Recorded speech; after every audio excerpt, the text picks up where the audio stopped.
ഇന്നത്തെ ക്ലാസ്സിൽ മധ്യകാല ഇന്ത്യയിലെ 4ാമത്തെ ചാപ്റ്ററാണ് പറയുന്നത്. മധ്യകാല ഇന്ത്യൻ സമൂഹം. മധ്യകാല ഇന്ത്യൻ സമൂഹം 3 തട്ടുകളായി തരംതിരിക്കുന്നുണ്ട്.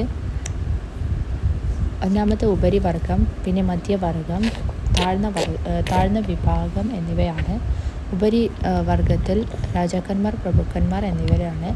മധ്യവർഗത്തിൽ ചെറുകിട ജമീന്ദാർമാർ, കച്ചവടക്കാർ എന്നിവരാണ്. താഴ്ന്ന വിഭാഗത്തിൽ കൃഷിക്കാർ, കരകൗശല പണിക്കാർ, അടിമകൾ തുടങ്ങിയവരാണ്. പിന്നെ മധ്യകാല ഇന്ത്യയിലെ കാർഷിക പുരോഗതി. ധാന്യങ്ങൾ കൃഷി ചെയ്യുന്നതിനും കന്നുകാലികളെ മേയ്ക്കുന്നതിനും ഭരണാധികാരികൾക്ക് ഭൂമിക്കരവും മേച്ചിൽ കരവും കൊടുക്കണം. ഇതുപോലെ തന്നെ കച്ചവട വരുമാനങ്ങളിൽ നിന്ന് നികുതി അടയ്ക്കണം. വരുമാനത്തിൻ്റെ 1/6 ഭാഗം നാടിൻ്റെ സംരക്ഷണത്തിനായി ഉപയോഗിക്കേണ്ടതാണ് എന്ന് പറഞ്ഞത് അൽ-ബറൂണിയാണ്. പിന്നെ അൽ-ബറൂണിനെ പറ്റിയിട്ടാണ് അടുത്തതായിട്ട്. ഇന്നത്തെ ഉസ്ബെക്കിസ്ഥാൻ AD 973 ജനിച്ചു. പിന്നെ സംസ്കൃതം ഉൾപ്പെടെ ലോകഭാഷകൾ സ്വായത്തമാക്കി. മുഹമ്മദ് ഗസ്നിയുടെ പണ്ഡിത സദസ്സിലെ പ്രധാനിയായിരുന്നു. ഇന്ത്യയുടെ വിവിധ ഇടങ്ങളിൽ യാത്ര ചെയ്തു. പിന്നെ അതിലൂടെ ലഭിച്ച വിവരങ്ങൾ കിതാബുൽ ഹിന്ദ് എന്ന ഗ്രന്ഥത്തിൽ രേഖപ്പെടുത്തി. മധ്യകാല ഇന്ത്യയിലെ ജനങ്ങളുടെ പ്രധാന തൊഴിൽ കൃഷിയായിരുന്നു. നെയ്ത്തും മറ്റ് കൈത്തൊഴിലുകളുമായിരുന്നു പട്ടണങ്ങളിലെ പ്രധാന തൊഴിലെന്ന് പറയുന്നത്. 14ാം നൂറ്റാണ്ടിൽ ഇന്ത്യയിലെത്തിയ ഇബ്നു ബത്തൂത്ത അന്നത്തെ കാർഷിക പുരോഗതിയെക്കുറിച്ച് ഏത് ഗ്രന്ഥത്തിലാണ് വിവരിക്കുന്നത്? കിതാബുൽ റിഹ്ല എന്ന ഗ്രന്ഥത്തിലാണ് വിവരിക്കുന്നത്.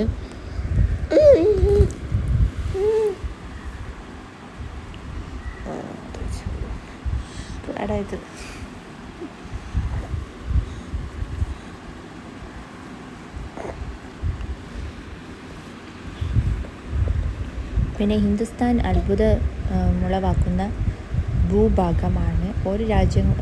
മറ്റു രാജ്യങ്ങളുമായി താരതമ്യം ചെയ്യുമ്പോൾ അത് തികച്ചും വിഭിന്നമാണ്. ഇവിടുത്തെ പർവ്വതങ്ങൾ എന്ന് പറഞ്ഞത് കാടുകൾ, മരുഭൂമികളെല്ലാം വ്യത്യസ്തമാണ്. ഇങ്ങനെ പറഞ്ഞത് ബാബർനാമയാണ്. പിന്നെ മധ്യകാലത്ത് മുഖ്യമായി കൃഷി ചെയ്തിരുന്ന വിളകൾ നെല്ല്, ഗോതമ്പ്, ബാർലി, കരിമ്പ്, പരുത്തി, എണ്ണക്കുരുക്കൾ, നീലം തുടങ്ങിയവയാണ്. സൽത്തനത്ത് ഭരണാധികാരിയായിരുന്ന ബാൽബൻ കൃഷി വ്യാപിപ്പിക്കുന്നതിന് വേണ്ടി കർഷകർക്ക് വീതിച്ചു കൊടുത്ത പ്രദേശം ദേവാബ് പ്രദേശമാണ്. പിന്നെ ജലസേചനത്തിനായി കിണറുകൾ നിർമ്മിക്കുന്നതിന് കർഷകർക്ക് പണം മുൻകൂറായി നൽകിയ സൽത്തനത്ത് ഭരണാധികാരി ഫിറോസ് ഷാ തുഗ്ലക്കാണ്. പിന്നെ യമുന നദിയിൽ നിന്ന് കൃഷിയിടങ്ങളിലേക്ക് വെള്ളം കൊണ്ടുപോകാൻ കനാലുകൾ നിർമ്മിച്ച ഭരണാധികാരി ഫിറോസ് ഷാ തുഗ്ലക്കാണ്. പിന്നെ ഇന്ത്യൻ കൃഷിരീതികളെക്കുറിച്ച് പ്രതിപാദിക്കുന്ന അബുൽ ഫസലിൻ്റെ കൃതി ഐനി അക്ബരിയാണ്. പിന്നെ ആഗ്രയിലെ 39 ഇനം വിളകൾ കൃഷി ചെയ്തിരുന്നതായി അദ്ദേഹം വിശദീകരിക്കുന്നുണ്ട്. പിന്നെ വിദേശത്തു നിന്ന് ഇന്ത്യയിൽ പ്രചരിച്ച വിളകളാണ് അടുത്തതായിട്ട്.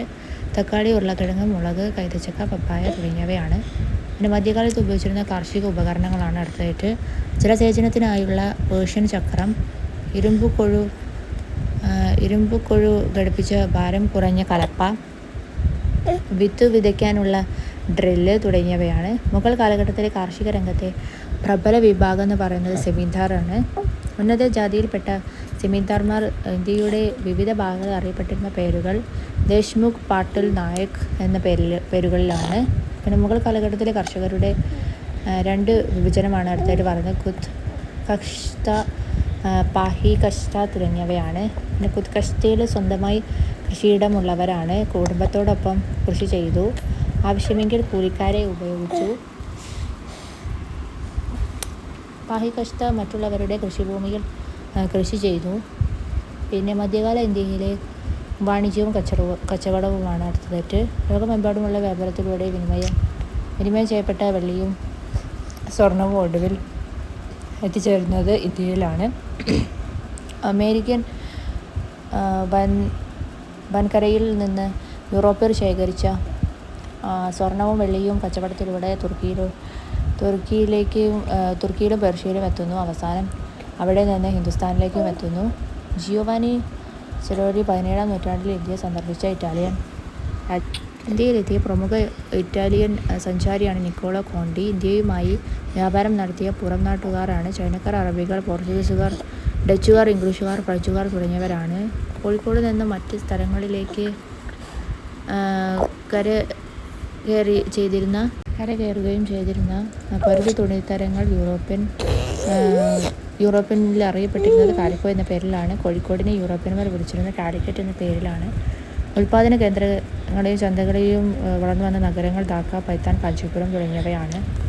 പിന്നെ അടുത്തായിട്ട് വലിയ ജനസംഖ്യയും നിറഞ്ഞ സമ്പത്തുമുള്ള നഗരങ്ങളാണ് ഇന്ത്യയിലുള്ളത്. നഗരങ്ങളുടെ ഓരങ്ങൾ വൈവിധ്യമാർന്ന ഉൽപ്പന്നങ്ങളുടെ കമ്പോളങ്ങളാണ്. ഭരണാഭമായ പട്ടണങ്ങളാണ് ഡൽഹിയും ദൗലത്താബാദും എന്ന് പറഞ്ഞത് ഇബ്നു ബത്തൂത്തയാണ്. പിന്നെ സുൽത്തനത്ത് കാലഘട്ടത്തിൽ ഇന്ത്യ സന്ദർശിച്ച മൊറോക്കോ സഞ്ചാരി ഇബ്നു ബത്തൂത്തയാണ്. ആഗ്രയും ഫത്തേപൂർ സിക്രിയും അഹമ്മദാബാദും ലോകത്ത് തന്നെ വലിയ നഗരമായ ലണ്ടനേക്കാൾ വലുതാണ്. ഡൽഹിയാവട്ടെ വലുതും സമ്പന്നവുമായ നഗരം എന്ന് പറഞ്ഞ റാൽഫ് ഫിച്ചാണ്. പിന്നെ മുഗൾ കാലഘട്ടത്തിൽ ഇന്ത്യയെ സന്ദർശിച്ച ഇംഗ്ലീഷ് സഞ്ചാരി റാൽഫ് ഫിച്ചാണ്. മധ്യകാലഘട്ടത്തിൽ ഇന്ത്യയുമായി വ്യാപാരത്തിൽ ഏർപ്പെട്ട രാജ്യങ്ങളാണ് അടുത്തതായിട്ട് Sumatra, Java, Persia, Holland, England, China, Portugal, France തുടങ്ങിയവയാണ്. പിന്നെ ലാഹോറിൽ നിന്ന് കാബൂളിലേക്കും മുൾത്താനിൽ നിന്ന് കണ്ടഹോറിലേക്കുമുള്ള 2 പാതകൾ ഉണ്ടായിരുന്നു. പിന്നെ കടൽ വഴിയുള്ള വാണിജ്യം അറിയപ്പെടുന്നത് തീരദേശ വാണിജ്യം എന്നാണ്. ഇന്ത്യയുമായി വാണിജ്യ ബന്ധമുണ്ടായിരുന്ന തുറമുഖങ്ങളാണ് അടുത്തായിട്ട് കാംബൈ, ബ്രോച്ച്, സൂറത്ത്, ഗോവ, നാഗപട്ടണം, മസൂലിപട്ടണം, കോഴിക്കോട്, കൊല്ലം തുടങ്ങിയവയാണ്. പിന്നെ കച്ചവട വിഭാഗങ്ങളാണ് അടുത്തതായിട്ട് മാൾവാടികൾ, ഗുജറാത്തികൾ, മുൾത്താനികൾ, ഖുറാസാനികൾ എന്നിവയാണ്. മാൾവാടികൾ, ഗുജറാത്തികൾ തീരദേശ വാണിജ്യമാണ്. മുൾത്താനികൾ, ഖുറാസാനികൾ കരവഴിയുള്ള വാണിജ്യമാണ്. പിന്നെ ഇന്ത്യയിൽ നിന്ന് കയറ്റുമതി ചെയ്തിരുന്ന സാധനങ്ങൾ പരുത്തി, തുണിത്തരങ്ങൾ, നീലം, ഉപ്പ്, പഞ്ചസാര തുടങ്ങിയവയാണ്. മധ്യകാലത്ത് ഇന്ത്യയിൽ ഇറക്കുമതി ചെയ്തിരുന്ന സാധനങ്ങളാണ് ലോഹങ്ങൾ, ധാതുക്കൾ, തുകൽ, വെൽവെറ്റ്, ഉണങ്ങിയ പഴങ്ങൾ, കുതിരകൾ തുടങ്ങിയവയാണ്. പിന്നെ കുതിരകളെ കച്ചവടം ചെയ്തിരുന്നവർ ദക്ഷിണേന്ത്യയിൽ അറിയപ്പെട്ടിരുന്നത് കുതിരച്ചട്ടികൾ എന്ന പേരിലാണ്. കച്ചവട പുരോഗതിക്കായി ഭരണാധികാരികൾ വിവിധ നടപടികൾ സ്വീകരിച്ചിരുന്നു. അവയിൽ ചിലതാണ് അടുത്തായിട്ട് പറയുന്നത്. പ്രധാന നഗരങ്ങളെ ബന്ധിപ്പിച്ചുകൊണ്ട് റോഡുകൾ നിർമ്മിച്ചു. കച്ചവടക്കാർക്ക് വായ്പകൾ നൽകി. സരായികൾ പണിതു. ഏകീകൃത നികുതി സമ്പ്രദായം നടപ്പാക്കി. തപാൽ സംവിധാനം കാര്യക്ഷമമാക്കി. കാര്യക്ഷമമായ നാണയ സംവിധാനം നടപ്പിലാക്കി തുടങ്ങിയവയാണ്. പിന്നെ സുൽത്താനത്ത് ഭരണകാലത്ത് നിലവിലുണ്ടായിരുന്ന വെള്ളി നാണയം തങ്ക എന്ന പേരിലാണ് അറിയപ്പെടുന്നത്. പിന്നെ സുൽത്താനത്ത് ഭരണകാലത്ത് നിലവിലുണ്ടായിരുന്ന ചെമ്പ് നാണയം ജിതലാണ്. പേർഷ്യ പ്രചാരത്തിലുണ്ടായ വെള്ളി നാണയം റൂപിയാണ്. അക്ബർ ചക്രവർത്തി പുറത്തിറക്കിയ വെള്ളി നാണയം ജലാലിയാണ്. അക്ബർ ചക്രവർത്തി പുറത്തിറക്കിയ സ്വർണ്ണ നാണയം ഇലാഹി എന്ന പേരിലാണ് അറിയപ്പെടുന്നത്. പിന്നെ അടുത്തായിട്ട് തൊഴിൽ കേന്ദ്രങ്ങളെ പറ്റിയിട്ടാണ്. മുഗൾ രാജാക്കന്മാരുടെയും പ്രഭുക്കന്മാരുടെയും കൊട്ടാരങ്ങളിലേക്കുള്ള വസ്തുക്കൾ നിർമ്മിച്ച് വിതരണം ചെയ്തിരുന്ന കേന്ദ്രങ്ങളായിരുന്നു കാർഖാനകൾ എന്ന് പറയുന്നത്. പിന്നെ മധ്യകാല ഇന്ത്യയിലെ പ്രധാന വിദ്യാകേന്ദ്രങ്ങളാണ് ബനാറസ്, ആഗ്ര, ലാഹോർ, കാഞ്ചി, മധുര, ഡൽഹി തുടങ്ങിയവയാണ്. പിന്നെ അമീർ ഖുസ്രു പറഞ്ഞ കുറച്ച് വേർഡ്സ് ഉണ്ട്. പിന്നെ മധ്യകാല ഇന്ത്യയിലെ പുരോഗതി നേടിയ വിജ്ഞാനശാലകളാണ് ജ്യോതിശാസ്ത്രം, ഗണിതശാസ്ത്രം തുടങ്ങിയവയാണ്. ഭാസ്കരാചാര്യർ രചിച്ച ശ്രദ്ധേയമായ ഗണിതശാസ്ത്ര ഗ്രന്ഥം ലീലാവതിയാണ്.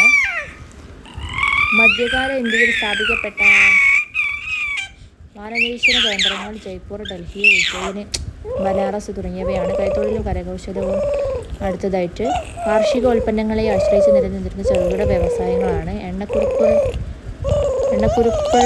കരിമ്പ്, പരുത്തി, നീലം എന്നിവയാണ്. എണ്ണയാട്ടൽ, ശർക്കര നിർമ്മാണം, തുണിനെയ്തൽ തുടങ്ങിയവയാണ്. പിന്നെ മധ്യകാല ഇന്ത്യയിൽ ജനങ്ങൾ സ്വീകരിച്ച പ്രധാനപ്പെട്ട വ്യവസായം നെയ്ത്താണ്. തൊഴിൽ നിർമ്മാണ രംഗത്തെ പുരോഗതിയെ സഹായിച്ച പ്രധാന ഘടകം ചർക്കയുടെ ഉപയോഗമാണ്. ചർക്കയെക്കുറിച്ചുള്ള ആദ്യ പരാമർശമുള്ള കൃതിയാണ് 1350 ഇസാമി രചിച്ച ഫുത്തു ഹസലാത്തിനാണ്. പിന്നെ ഇന്ത്യ ചർക്കയുടെ ഉപയോഗം സ്വന്തമാക്കിയത് ചൈനയിൽ നിന്നാണ്. ഇന്ത്യയിൽ ചർക്കയുടെ ഉപയോഗം ആരംഭിച്ച കാലഘട്ടം 14-ാം നൂറ്റാണ്ടാണ്. പിന്നെ അടുത്തായിട്ട് തുണി നിർമ്മാണ രംഗത്ത് വലിയ മാറ്റമുണ്ടാക്കാൻ കാരണക്കാരായ കണ്ടുപിടുത്തം തറി ലൂമാണ്. പിന്നെ 14-ാം നൂറ്റാണ്ടിൽ ബംഗാളിൽ ആരംഭിച്ച സാങ്കേതിക വിദ്യകളാണ് അടുത്തതായിട്ട് പറയുന്നത്. പട്ടുനൂൽ പുഴുകളിൽ നിന്ന് നൂലുണ്ടാക്കുന്ന സാങ്കേതിക വിദ്യയാണ്. കരകൗശല മേഖലയിലെ മറ്റു പ്രധാന തൊഴിലുകളാണ് പരവതാനി, കടലാസ് തുടങ്ങിയവയാണ്. കടലാസിൻ്റെ ഉപയോഗം ഇന്ത്യയിൽ ആരംഭിച്ച കാലഘട്ടം 13-ാം നൂറ്റാണ്ടിലാണ്. 13-ാം നൂറ്റാണ്ടിൽ പുരോഗതി പ്രാപിച്ച വ്യവസായ മേഖലകൾ ലോഹസംസ്കരണം, ഖനന വ്യവസായം തുടങ്ങിയവയാണ്.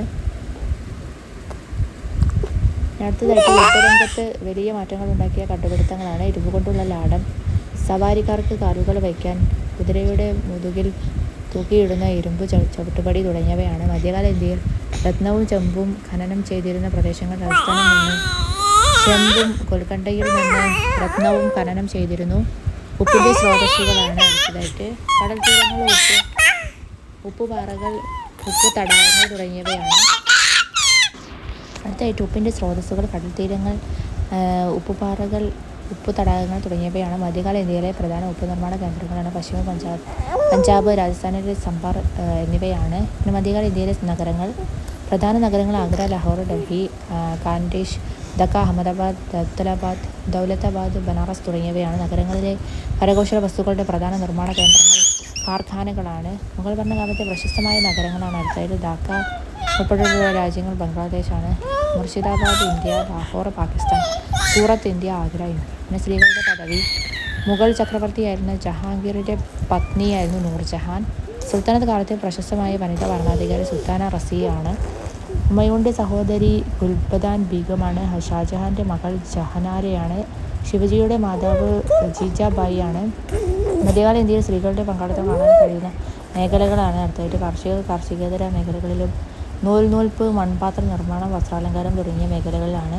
പിന്നെ അടുത്തായിട്ട് ദക്ഷിണേന്ത്യയിൽ ജാതികൾ അറിയപ്പെടുന്നത് ഇടങ്കൈ, വലങ്കൈ എന്ന പേരിലാണ്. ഇടങ്കൈ ജാതികളായി അറിയപ്പെട്ടിരുന്ന കച്ചവടം, കൈത്തൊഴിൽ എന്നീ മേഖലകളിൽ പ്രവർത്തിച്ചിരുന്നവരാണ്. വലങ്കൈ ജാതികൾ എന്നറിയപ്പെടുന്ന കാർഷിക മേഖലയിൽ പ്രവർത്തിച്ചിരുന്നവരാണ്.